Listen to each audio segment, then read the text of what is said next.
Bonjour. Aujourd'hui, je vous ai posé une question sur ma page et j'ai eu, à sélectionner, la question choisie. Je vais essayer de faire ça plus régulièrement. Mais, aujourd'hui donc la question est la question de Noémie concernant les régressions des enfants. Donc son fils a 7 ans, et il, rencontre, régulièrement des régressions. Alors, on va tout simplement s'intéresser à savoir, comment, réagir face aux régressions de nos enfants, savoir si elles sont normales et quels sont, les outils qu'on pourrait mettre en place pour limiter ces phases irritantes souvent et inquiétantes chez les parents. Alors, à savoir que d'abord, la régression, c'est quelque chose qui est extrêmement courant.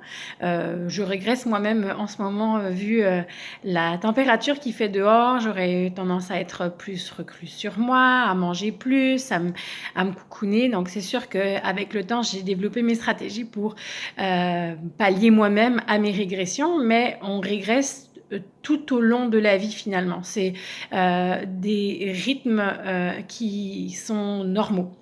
Donc, au fond, la régression, elle peut arriver dans différentes circonstances. Alors, ça peut être à l'arrivée d'un petit frère, ça peut être une otite mal soignée, ça peut être à l'arrivée à l'école, ça peut être un voyage chez les grands-parents qui a duré un peu trop longtemps. Donc, tout est sujet finalement à régression. Et la régression peut en fait survenir même quand les enfants ne sont pas des enfants qui semblent anxieux. Noémie me dit dans sa question que ça n'a pas l'air d'être un enfant anxieux en général. Donc la régression n'est pas forcément liée à de l'anxiété latente, mais parfois à des zones ponctuelles qui ont besoin en fait d'être un petit peu prises en charge. Donc pourquoi est-ce que l'enfant régresse ou pourquoi les humains régressent? C'est parce que parfois ils ont été un petit peu trop vite. Ils ont un peu couru trop vite par rapport à tout ce que leur corps et leur tête étaient capables d'endurer. Donc parfois c'est quand on va mettre une régression par exemple liée à l'école, c'est qu'on va demander aux enfants d'être grands, alors on va parler de propreté, ou pour les plus grands d'apprendre à lire, de savoir se tenir en classe, de rester assis, de répondre aux besoins du professeur. Donc tout ça les fait être en surcharge et à un moment donné, ils s'écroulent. S'écrouler, c'est aussi régresser. Donc à la maison, on va avoir tendance à retourner un peu en arrière. Donc on va parler comme un bébé, on peut bégayer, on n'aura plus envie de dormir tout seul, on va vouloir faire des jeux qui nous mettent en scène où on est un tout petit. Donc finalement, ces régressions permettent aux enfants de se réapproprier leurs acquis. Donc c'est la sécurité affective qui manque dans les moments de régression. Donc ce qui est important pour nous, c'est déjà de reconnaître qu'il y a effectivement une régression et on n'a pas vraiment besoin de savoir d'où vient la source. Alors pour les plus aguerris, évidemment, si on trouve la source, c'est encore mieux. Mais au fond, les sources peuvent être multifactorielles. Donc, ce qui est important, c'est de reconnaître l'état régressif et savoir comment accompagner ces régressions. Plus on va cristalliser la régression, à dire là t'es grand maintenant, tu fais pas le bébé, je t'écoute pas si tu parles comme un bébé, ou bien t'étais propre cet été, pourquoi est-ce que maintenant tu fais de nouveau dans ta couche, ou bien de dire pourquoi tu veux pas dormir le soir, ça existe pas les fantômes. Bref, toutes ces choses là cristallisent en fait la régression et inquiètent l'enfant, ce qui crée de l'anxiété. Cette anxiété là, finalement, elle se fixe, alors que si on accepte l'état régressif un petit peu comme des phases cycliques qui vont arriver, repartir, et comme un état normal de l'être humain, à ce moment-là, l'enfant va juste dire finalement, c'est bon, tout est acquis à ce niveau-là, maman peut répondre à mes besoins, papa est pas trop loin, ma professeure m'aime encore, quand je reviens de chez papy et mamie, on reprend une routine. Donc, au fond, plus on va sécuriser l'enfant au moment de sa régression et le rassurer sur ses acquis, plus il a de chances de ne pas rester, de ne pas stagner dans cette période régressive. Alors qu'on aurait tendance à avoir cette inquiétude de dire mon Dieu, j'ai pas du tout envie de revivre des moments difficiles, et à ce moment-là de donner un coup de pouce pour qu'il redevienne vite un très grand.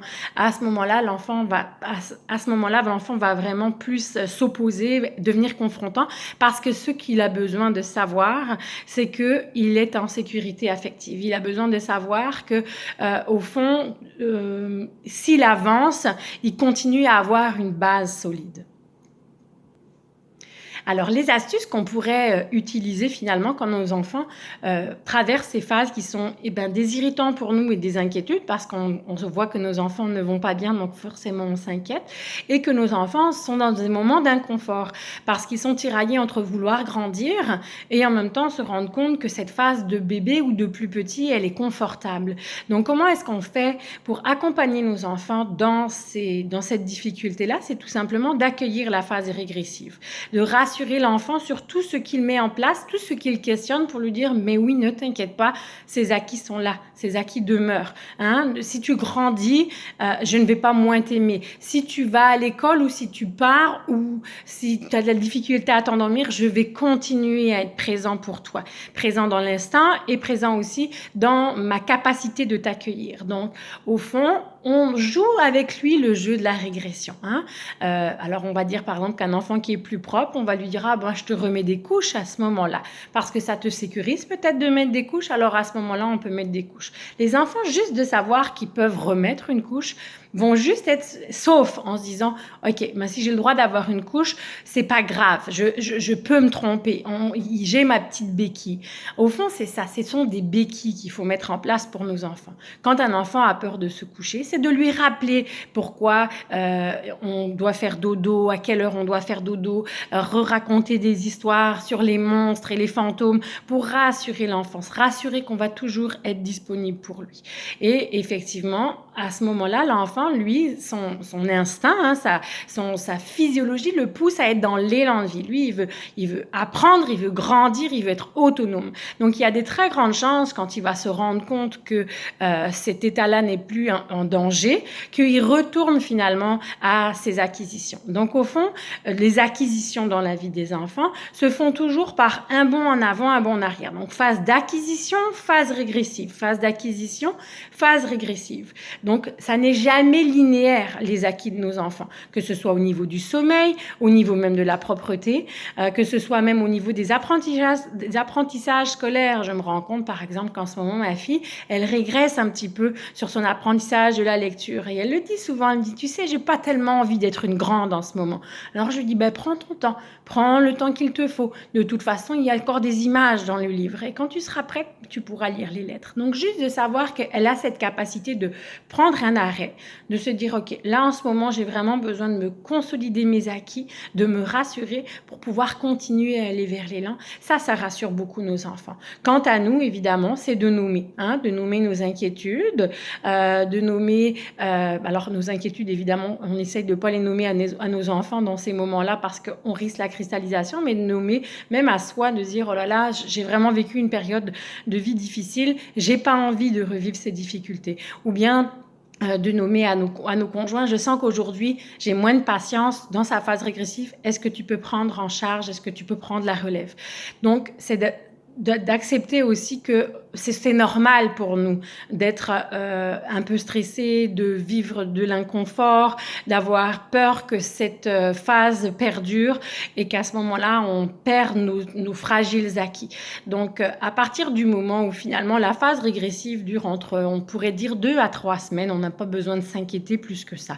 Au-delà de ça, c'est de s'assurer de voir pourquoi est-ce qu'il est encore en régression. Est-ce qu'il est encore en régression parce qu'il n'y a pas eu un retour à la normale ou est-ce qu'il y a des choses qui nous ont échappé? À ce moment-là, de peut-être prendre rendez-vous effectivement avec des experts dans le développement des enfants. S'assurer aussi de toujours être à l'écoute de votre instinct. Est-ce que mon enfant régresse ou est-ce que finalement mon enfant a besoin de sécurité?